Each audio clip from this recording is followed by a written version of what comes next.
This is one thing. Second, Israel, while detaining Palestinians, according to the Geneva Convention, Palestinian prisoners should be imprisoned in the occupied territories. And it's illegal to transfer them to the sovereign territory of the occupying power. This has been tolerated all the time long by the international community. As far as Israel feels that it's immune, it has this feeling that it's above the law, because there are some countries that would provide the legal and political cover for the war crimes that are committed by Israel. Just to draw your attention that the Security Council 6 or 7 months ago failed to adopt a resolution that would condemn the Israeli settlements in the occupied territories, which is a clear violation of international law. Now, by tolerating the Israeli practices all the years long in their treatment for the Palestinian prisoners, I think Israel will continue its policy of perpetrating war crimes, of perpetrating violations of the Geneva Convention, and the Palestinians should pay a very high price. There is a collective punishment. That's a violation of international law. The international community should now act. As long as Israel feels that it's immune, I think the worst yet to come, and we could expect the worst to come in a couple of hours. Yeah, since you mentioned this issue, this is something that we hear a lot, of course, in the Arab world. Ms. Gold, tell us what you think about this. Many believe that Israel feels that it is immune of any international condemnation, especially in the United Nations Security Council, and therefore has no problem, will not stop any of its policies. The pressure from the international community, including Mahmoud Abbas in the Palestinian Authority, putting pressure on the UN to condemn administrative detention and to condemn the fact that the West does not seem to be doing anything about these prisoners and their conditions. This is true, that you get to the Security Council and there's a certain set of nations that will always support Israel and will not support a resolution. But what I find interesting, being American, is that Barack Obama has been completely silent about this issue. When you think that there are an estimated 1,600 prisoners in one stage or other of hunger strike, Mr. Haniyeh has been taken to an Israeli hospital, and Mr. Diab has also been on hunger strike for a long time. There is a presidential campaign going on, and what both candidates, Romney and Obama, are depending on are 70 million evangelical Christians who support Israel. Forget about the Jewish lobby. There are 6 million Jews in Israel, in the United States. 6 million Jews in the United States have no effect on the election. They are insignificant. But 70 million evangelical Christians who support Israel are the ones that a presidential candidate needs in order to be reelected. And this is why both candidates are keeping quiet on this issue. Okay. Also, if any country were to say to Obama, why aren't you doing something about the Palestinians, what can he say? The United States still has a large group of prisoners in Guantanamo Bay who've been there from between 8 to 11 years, and some of them have yet to be tried. So he hasn't got much to answer for. The Guantanamo Bay situation goes back to the time of Bush. But in terms of international condemnation, I would agree that there really hasn't been much, and it's not going to get very far in the United Nations. All right, I need to ask one last question, Mr.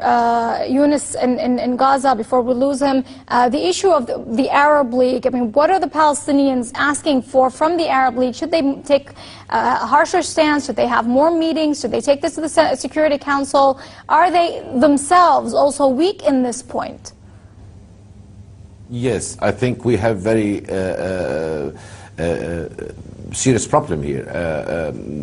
The Arab League should act differently. I think they should provide them with the support, legal, political, diplomatic.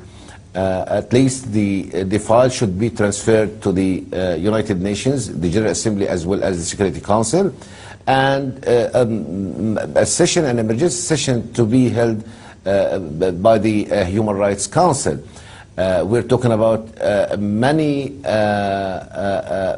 rapporteurs, thematic or country rapporteurs, who should come and ask to visit the prisoners and to investigate their demands and the Israeli practices.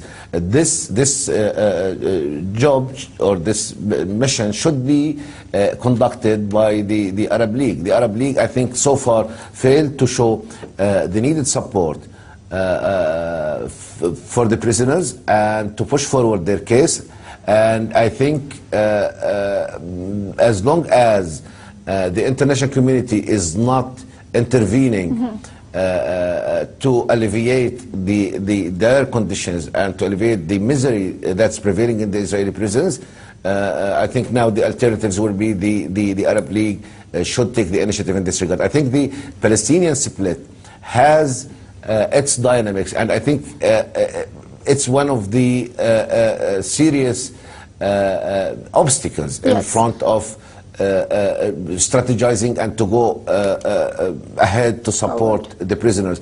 We should stop this, and I think my message to be conveyed here, I think the prisoners issue, the hunger strike, should force the political opponents to unite and to reconsider their cases this time seriously. All right, great. So with that in mind, let me ask Professor Saleh about this issue, the rift among the Palestinians. Do we need to have unity among them first before we can call on the Arab League to take its responsibility, if we may say, or the United Nations Security Council, or any international committee in that case? Unity is so important for Palestinians to address their issue, but this is not the case. Palestinians are suffering from the Israeli occupation. Their women, their children,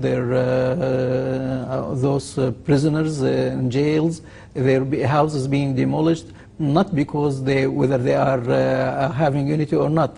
The Israelis are an occupying force which dealing with very cruel manner with the Palestinians.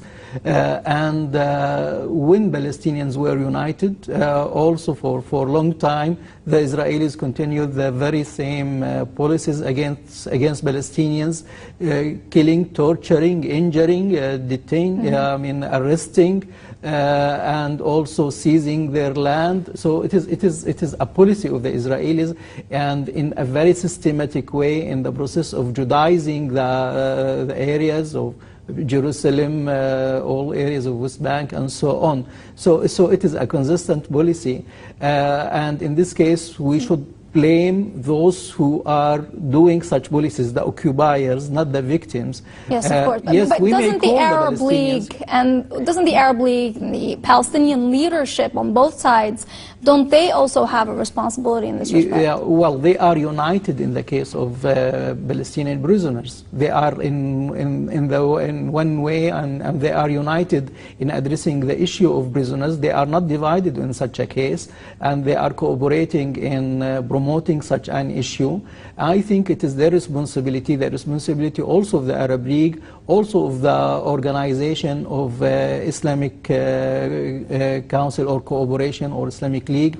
Also it is the responsibility of the international community, because occupation goes against the international law, against human being rights, and also against the laws of the United Nations and so on, all the international laws. So I think it is also an international responsibility. We should not go for Palestinians to blame them for this such policy here or there.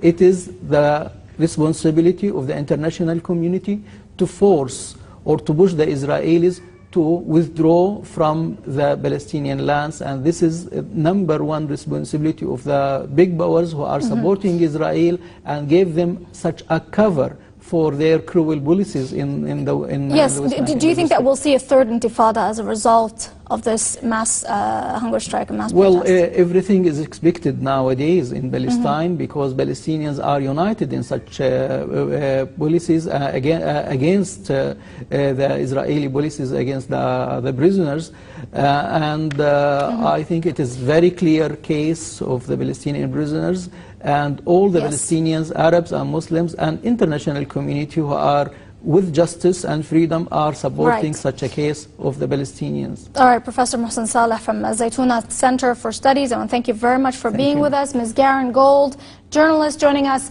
in London. I want to thank you also. We're also joined by Mr. Isam Yunus, director of Al Mizan Center for Human Rights, joining us from Gaza. Our email is metoday@presstv.com. Stay with Press TV.